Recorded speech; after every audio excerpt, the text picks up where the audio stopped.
karena waktunya sudah menunjukkan pukul 2 siang, mungkin untuk webinar pada siang hari ini membahas tips trading ya, khususnya bagi pemula ataupun yang sudah berkecimpung pengalaman di dunia trading, yakni membahas mengenai tips kita melihat ataupun menemukan pembalikan tren atau tren reversal. Di mana kita tahu bahwa dalam fase pasar itu akan ada dua kondisi, di mana pasar biasanya sideways, kemudian trending. Nah, kapan kita bisa menemukan pembalikan tren itu adalah suatu hal yang esensial, karena kita bisa mengambil opportunity entry di dalamnya yang tadinya perubahan sentimen dari arah buy ke potensi sell ataupun sebaliknya ya. Maka dari itu di webinar pada siang hari ini kita akan membahas itu ya, ataupun mungkin bagi rekan-rekan yang sudah mengenal smart money concept, kenal dengan istilah change of character dan lain sebagainya, dan hal tersebut itu bisa digunakan sebagai analisis kita apakah tren ini sudah berubah atau masih akan cenderung melanjutkan tren itu sendiri. Nah, oke. Tapi sebelum itu, saya ingin share terlebih dahulu ya terhadap perkembangan makroekonomi yang terjadi baru-baru ini ya, khususnya menanggapi pelemahan US dollar di sepanjang minggu ini yang diakibatkan oleh beberapa faktor. Yang pertama, di hari Jumat yang lalu kita mendapatkan nilai NFP yang menunjukkan adanya penurunan signifikan.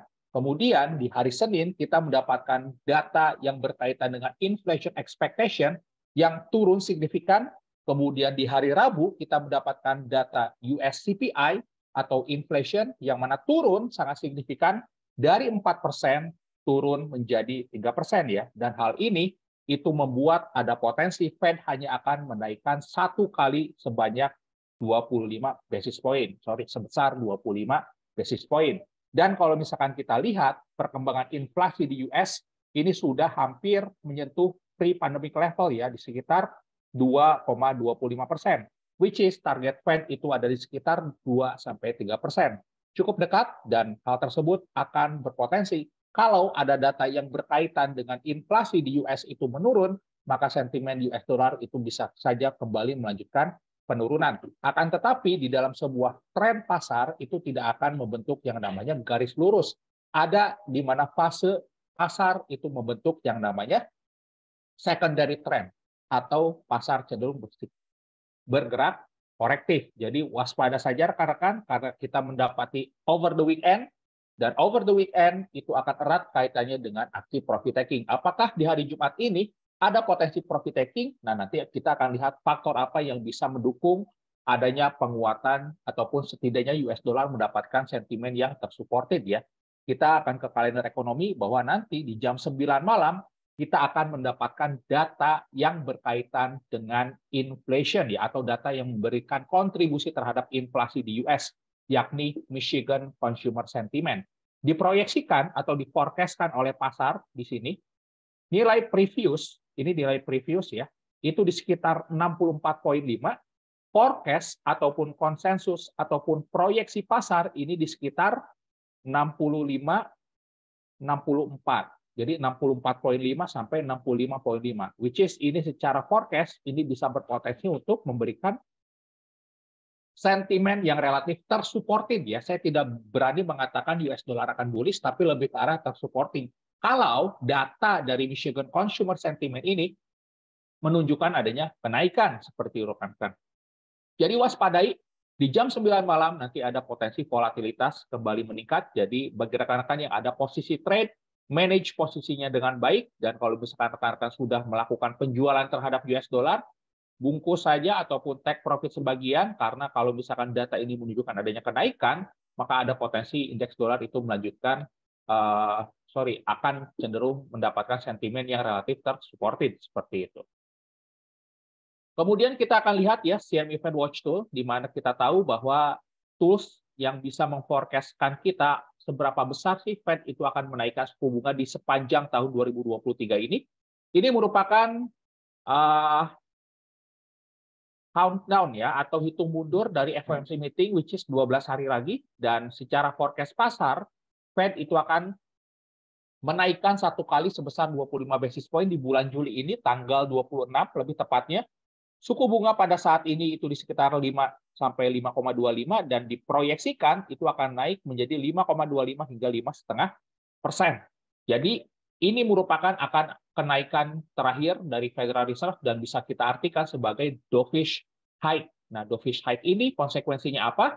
Tentu kalau misalkan kita mendapatkan dovish hike saat meeting FOMC nanti 12 hari lagi, maka ada potensi US dollar itu melanjutkan kembali perlemahan ya, karena kita tahu inflasi sudah bergerak normal dan sentimen itu erat kaitannya dengan appetite dari investor untuk berinvestasi di beberapa aset yang jauh lebih memberikan return yang apresiatif ya, seperti saham, seperti indeks ataupun seperti mata uang yang berkaitan dengan komoditas ya, seperti Australian dollar, New Zealand ataupun Canadian dollar. Jadi sangat wajar kalau misalkan 12 hari lagi kita mendapatkan FOMC yang relatif dovish hike, satu kali menaikkan, setelah itu pausing hingga akhir tahun, maka indeks dolar itu akan cenderung mendapatkan sentimen yang relatif bearish seperti itu.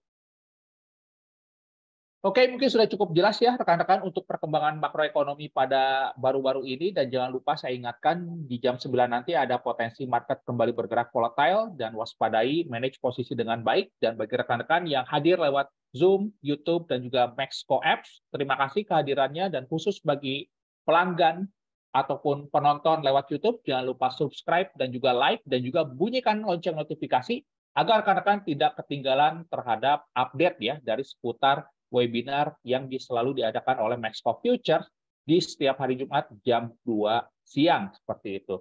Oke, mungkin dari sisi makroekonomi sudah cukup. Di sini kita akan langsung menyambut ya tamu kita nih, Pak Aldo.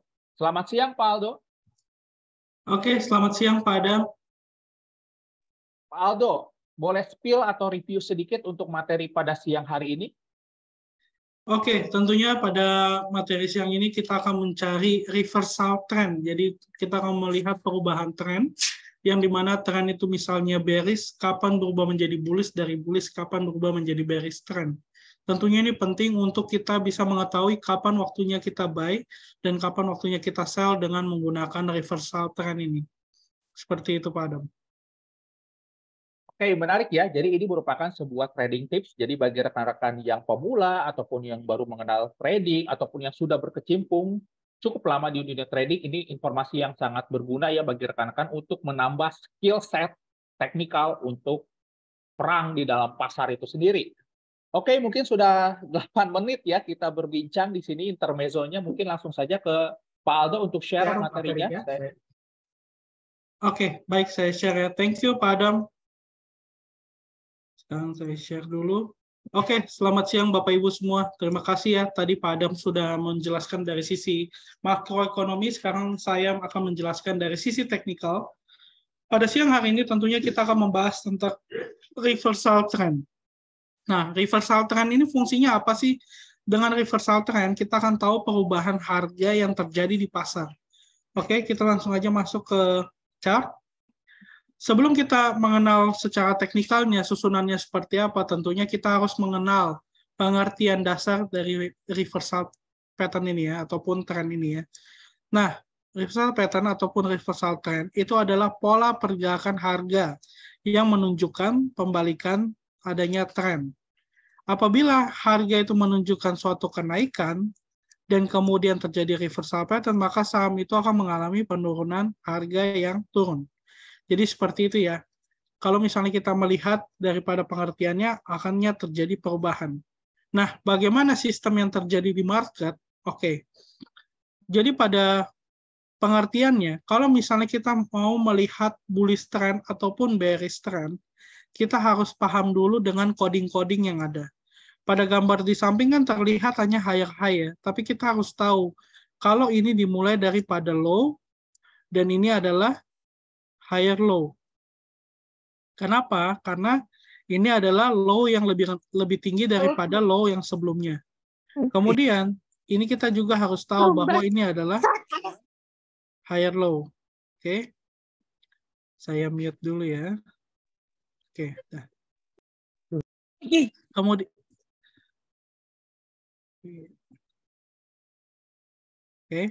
Kemudian, kalau misalnya kita lihat seperti ini kan juga ada higher low. Nah, pas di sini kan terjadi indikasi trendline itu di break. Nah, untuk kita mengetahui kapan terjadi trendline ini di break, yang kita harus cari pertama kali di market adalah kita mencari higher low yang pertama dan higher low yang kedua. Higher low yang pertama dan higher low kedua ini fungsinya adalah untuk melihat apakah tren ini masih kuat naik atau tidak. Ketika kita menyambungkan tren besar ini, dan ada indikasi tren line ini di break, maka susunannya sudah berubah. Makanya ketika harga ini di break, ini kan pastinya bukan higher low lagi ya. Ini akan berubah menjadi low yang baru. Ketika ini menjadi low yang baru, oke. Ketika ini menjadi low yang baru, ini akan berubah menjadi lower high. Oke. Nah, ketika higher high dan low yang baru ini sudah terbentuk, ini menjadi lower high, maka penurunan selanjutnya akan menjadi lower low yang baru. Seperti itu.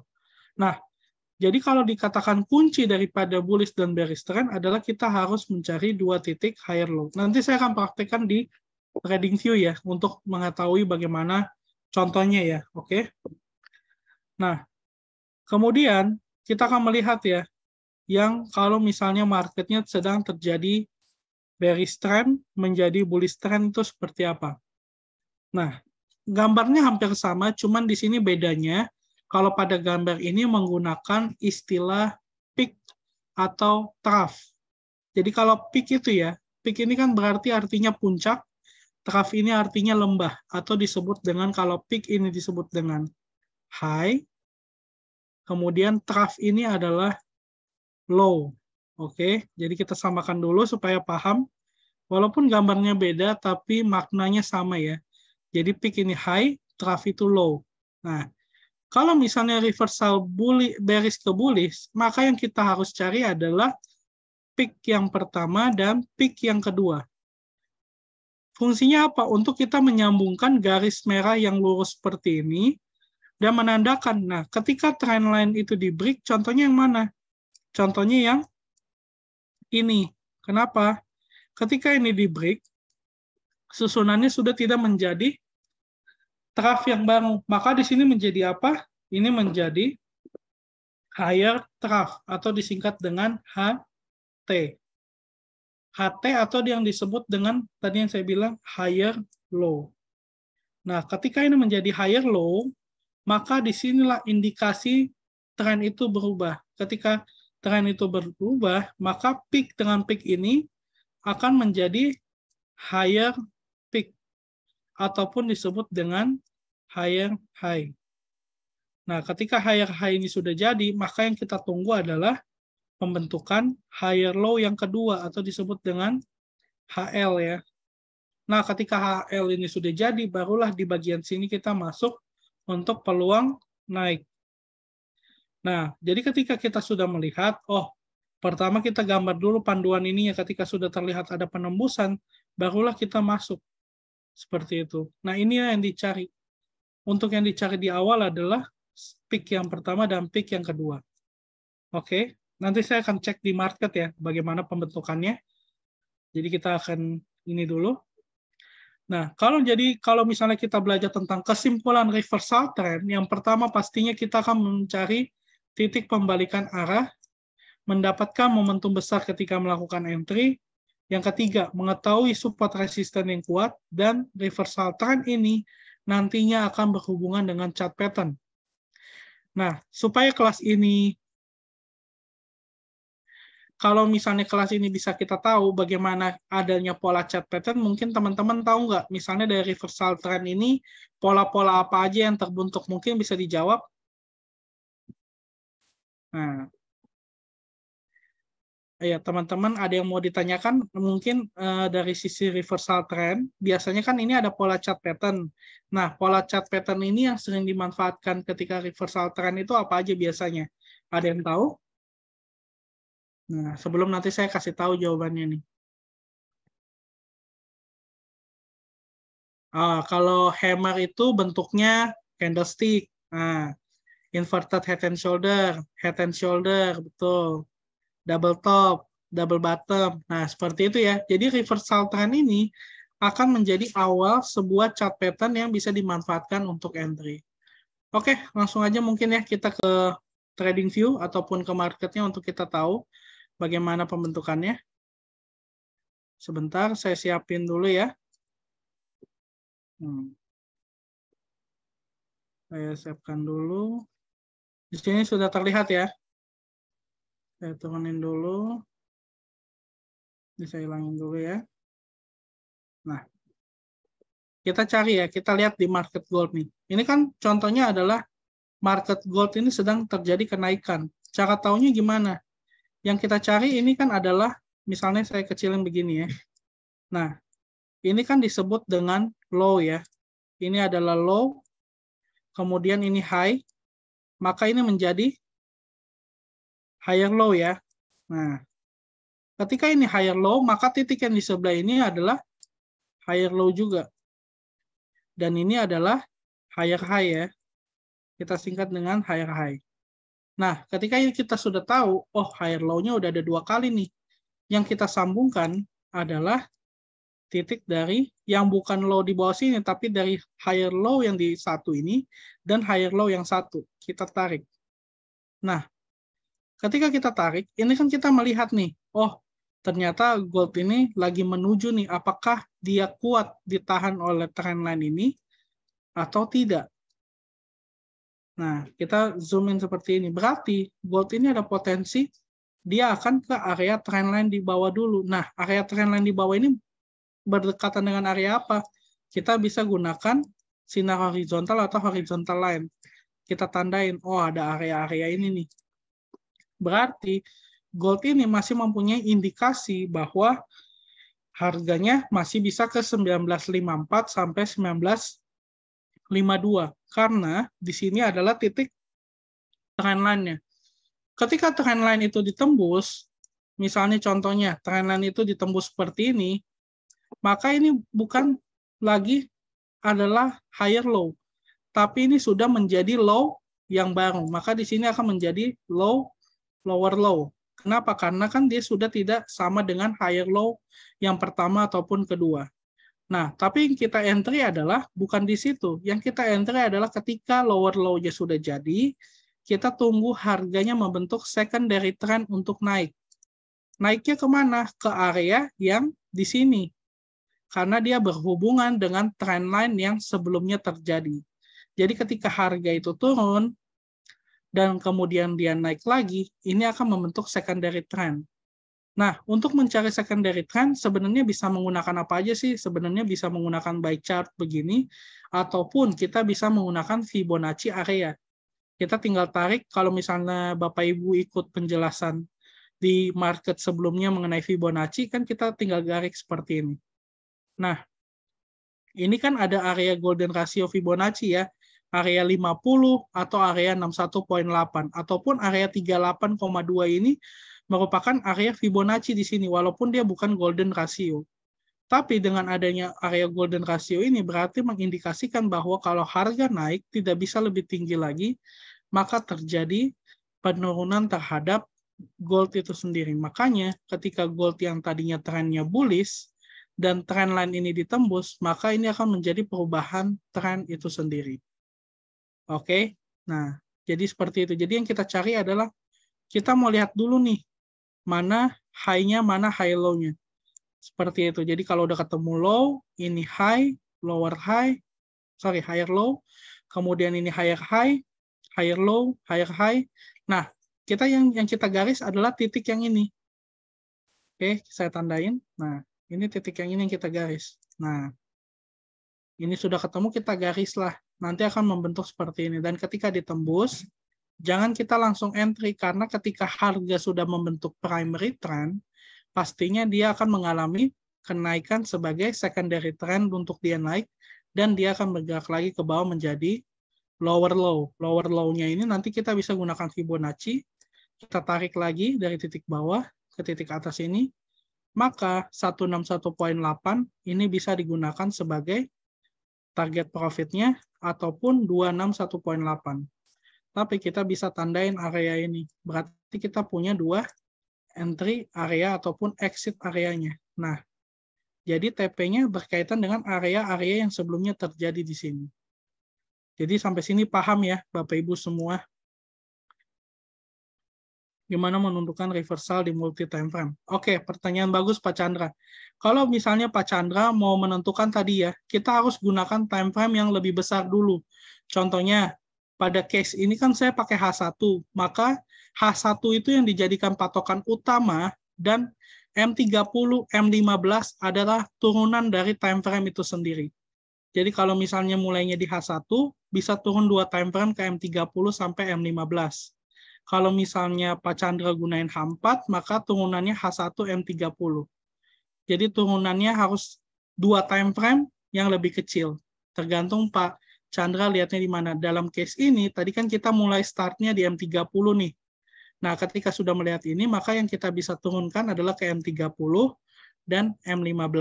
Seperti itu ya. Jadi kalau udah lihat ada terjadi penembusan, maka di time frame besar akan terpengaruhi oleh time frame kecil itu sendiri.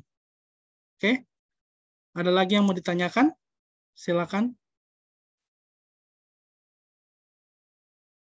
Jadi tadi kan saya udah jelasin secara teori dan secara prakteknya ya di chart ya. Jadi kalau dalam posisi seperti ini, goldnya kita menunggu. Kenapa? Saya hapus lagi Fibonacci-nya dulu ya. Jadi nggak ini, biar nggak bingung. Oke, saya hapus dulu. Nah, dalam hal ini kan kita sudah gambar nih titik yang pertama.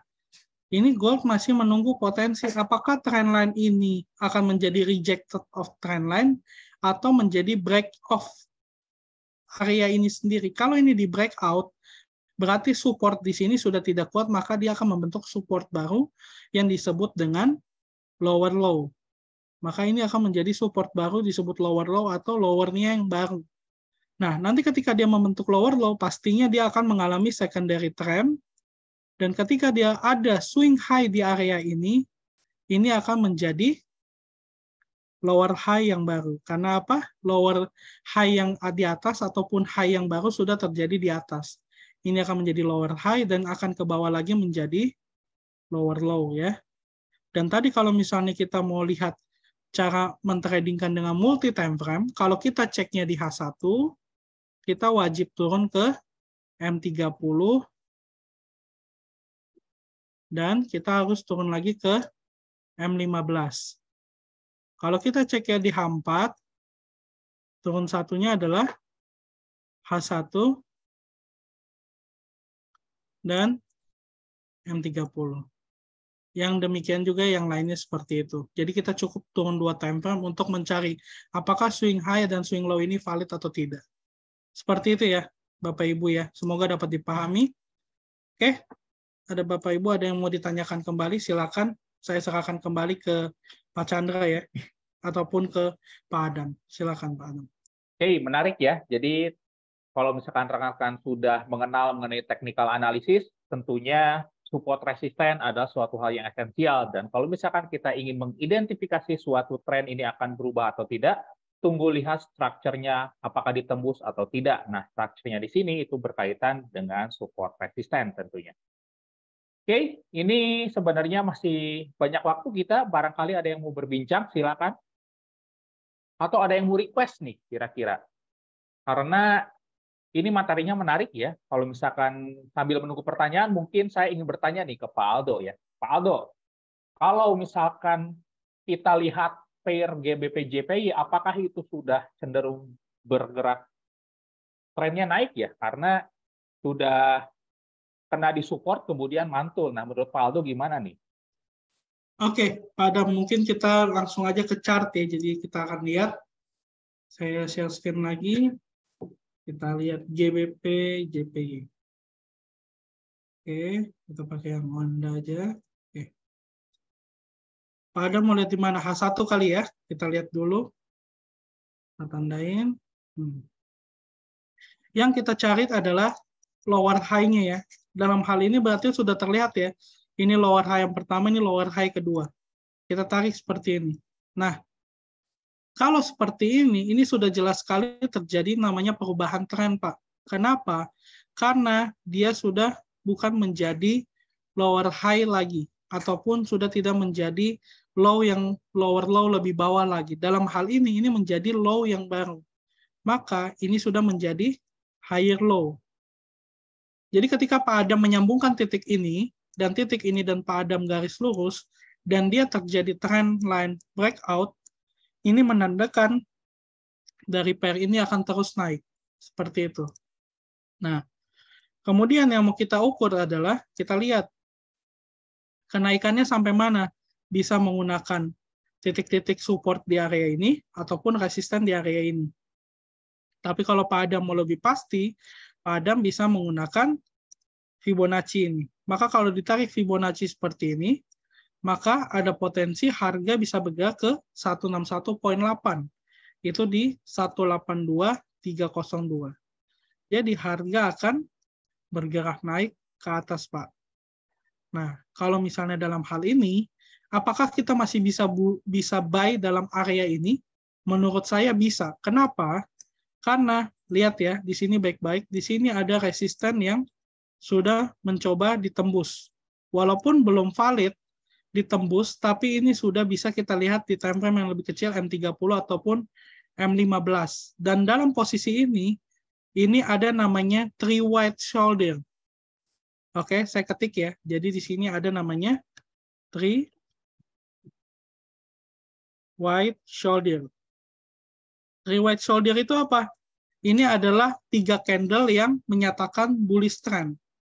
3 candle three white shoulder ini menyatakan bahwa oposisi buyer lebih banyak. Jadi bisa saja resisten ini ditembus dan harga akan melanjutkan kenaikannya.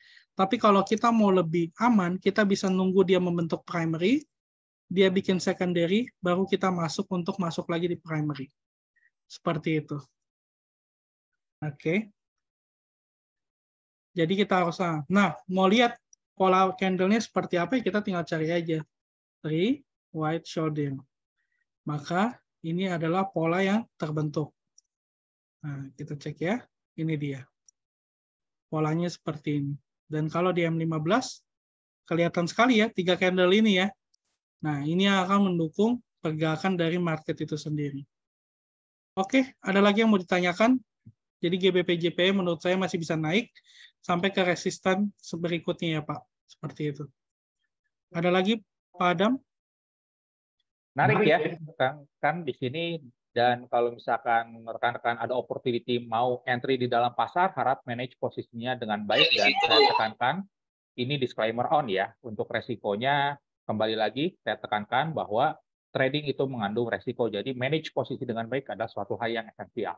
Nah, ini ada pertanyaan nih Pak Aldo dari Pak Himawan. Tadi dijelaskan bila breakout mungkin di pair gold ya ini ya. Untuk skenario kedua, kalau misalkan tidak break trend line, itu seperti apa ya? Seperti itu. Oke. Oke, Pak. Jadi kalau misalnya dia tidak breakout daripada channelnya itu sendiri, maka harga akan lanjut naik lagi ya. Jadi saya coba tunjukin lagi. Saya buka lagi XAUUSD. Yang tadi ya. Nah, dalam hal ini Pak Himawan, jadi ini saya hilangin dulu. Kalau misalnya harga itu tidak berhasil menembus atau breakout support, maka support ini akan menjadi support kuat, Pak. Ketika support ini kuat, harga yang kena di area support ini akan cenderung membuat swing low dan harga akan kembali naik. Tapi kalau support ini ditembus, maka support ini sebelumnya akan menjadi resisten. Nah, itu berkaitan lagi, nanti ada support become resistant, atau dia tetap akan menjadi support kuat. Dalam hal ini yang kita lihat adalah menggunakan trendline ini sendiri. Karena kan trendline ini kita gambar dari higher low yang sudah terbentuk nih. Higher low yang pertama, ini higher low kedua. Jadi dalam hal ini, kalau harganya kuat menahan dan membuat swing low, maka harga akan bergerak naik kembali. Targetnya mungkin akan ke resisten dulu di sini, tapi kalau resisten ini sudah ditembus, maka dia akan membentuk suatu resisten baru dan mungkin bisa saja ke 161.8. Seperti itu ya Pak. Semoga bisa menjawab. Pak Himawan clear ya mungkin dari sisi penjelasan Pak Aldo barusan, dan di sini ada pertanyaan nih dari Pak Chandra BI ya. Tanya Kak, gimana menentukan reversal di multi time frame? Kemudian ada pertanyaan lanjutan lagi. bagaimana cara identifikasi fake breakout yang seolah-olah membentuk reversal? Ini mungkin akan menyambung ya pertanyaannya, ini karena satu berkaitan. Ya, Pak Chandra. Nah, kalau kita mau mengetahui fake breakout ataupun tidak, itu kita lihat dari susunan jenis candle-nya. Contoh ini terlihat sekali ya. Ini kan terlihat seperti dia mau breakout. Tapi karena candle-nya hanya membuat ekor besar, dan setelah closing dia membentuk candle bullish, ini menandakan fake breakout. Nah, kalau misalnya breakout yang benar itu seperti apa? Contohnya, ini kan seperti ini ya, kalau kita lihat ya, yang kita contoh. Nah, ini saya geser ke area ini. Nah, kita lihat di sini. Ini kan resisten ya. Nah, saya adjust di sini. Nah, ini lingkarannya saya ulangin. Ketika dia break daripada breakout-nya seperti ini kan menjadi satu primary yang baru. Harga yang selanjutnya terbentuk harus koreksi, dan koreksi ini tergambar daripada candle yang kedua ini. Nah, ketika candle yang ketiga ini terbentuk hijau, dan candle keempat ini naik, ini kan menandakan bahwa high sebelumnya sudah ditutup. Ini menandakan ini breakout-nya berhasil. Tapi kalau dalam hal yang ini, perhatikan baik-baik, dalam hal yang ini, ketika harganya turun membentuk primary, harganya naik membentuk secondary. Nah, primary ini kan tadinya dikira, oh ini akan turun malam ini. Tapi karena next candle-nya adalah naik, dan habis itu naik, ini menandakan breakout-nya gagal. Jadi kalau sudah melihat candle bearish ini sudah dimakan oleh dua candle bullish, ini menandakan kita jangan sell lagi di area ini. Kenapa? Karena area ini gagal breakout. Kecuali candle pertamanya hijau, candle kedua dan ketiganya merah, baru kita sell. Menandakan ini bisa kita entry sell. Coba kita lihat, apakah sekarang sedang membuat breakout ataupun fake breakout. Dalam hal ini, kita lihat ya, di sini, ini kan ada support. Nah, ketika harganya turun seperti ini membentuk primary, pastinya diikuti dengan candle hijau untuk menjadi secondary yang baru. Nah, dan the next candle-nya ketika warna merah dan warna merah, ini menandakan suatu breakout-nya sudah berhasil. Makanya harga ini berpotensi turun. Apakah bisa digunakan Fibonacci dalam range kecil begini? Bisa. Ketika kita tarik, nah berarti ini kan 161.8-nya sudah selesai. Ada potensi harga ke 261.8.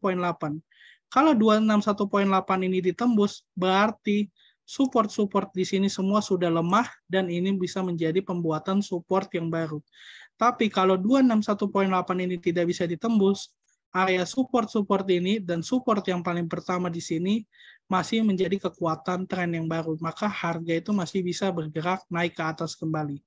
Seperti itu ya. Semoga menjawab. Oke. Oke. Ada lagi yang mau ditanyakan? Ini ada pertanyaan nih Pak Aldo.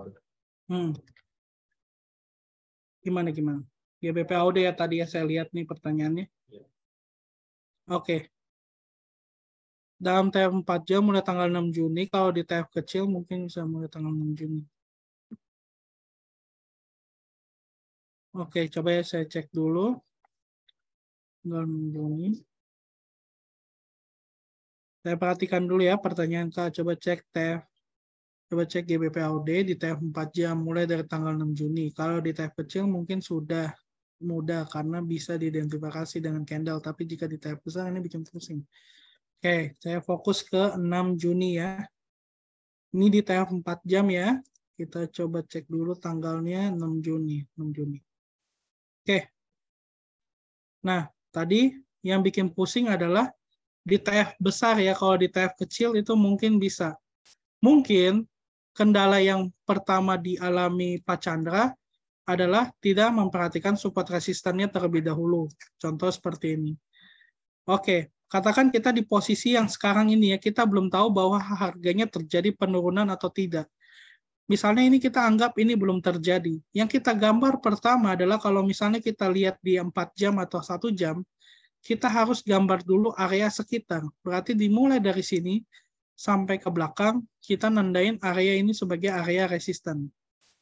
Oke. Kemudian yang kedua adalah kita menggambar area ini adalah sebagai area support. Kita tandain semua begini. Dalam hal ini, sebelum ini terjadi, kita sudah mengetahui nih, bahwa pola GBPAUD di tanggal 5 sampai 6 Juni ini mengalami sideways. Oke, makanya dalam pasar yang seperti sideways ini, kita tidak bisa melakukan entry apa-apa. Nah, setelah kita gambar, kan kita lihat, the next candle selanjutnya adalah harga oke. Masih di dalam range itu ya. Masih di dalam range seperti ini.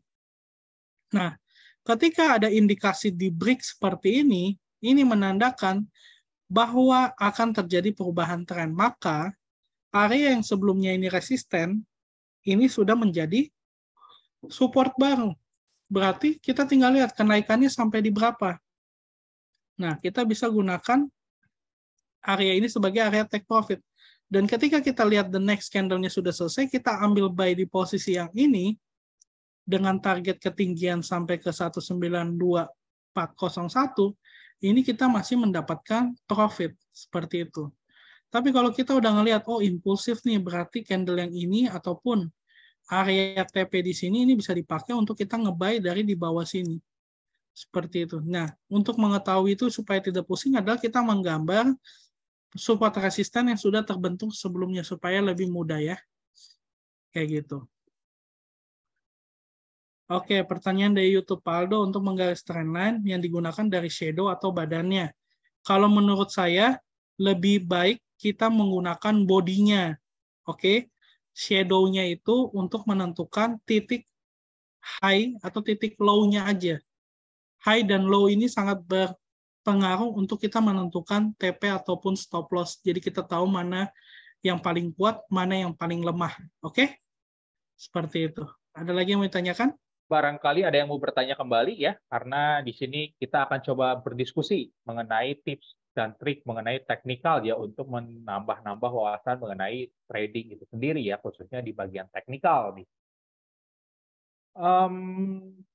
Mungkin tidak ada pertanyaan lagi ya. Kalau misalkan tidak ada pertanyaan lagi, mungkin saya akan coba ingatkan kembali, waspadai nanti malam ya, akan ada rilis data Michigan Consumer Sentiment. Itu merupakan data yang memberikan kontribusi terhadap inflasi, dan kembali lagi topik utama di dalam pasar pada saat ini adalah all eyes still on US dollar. Jadi manage posisi dengan baik bagi rekan-rekan yang trading yang dipasangkan dengan US dollar ataupun pasangan yang di luar dengan US dollar ya. Oke, itu saja mungkin. Happy trading, safe trading. Assalamualaikum warahmatullahi wabarakatuh.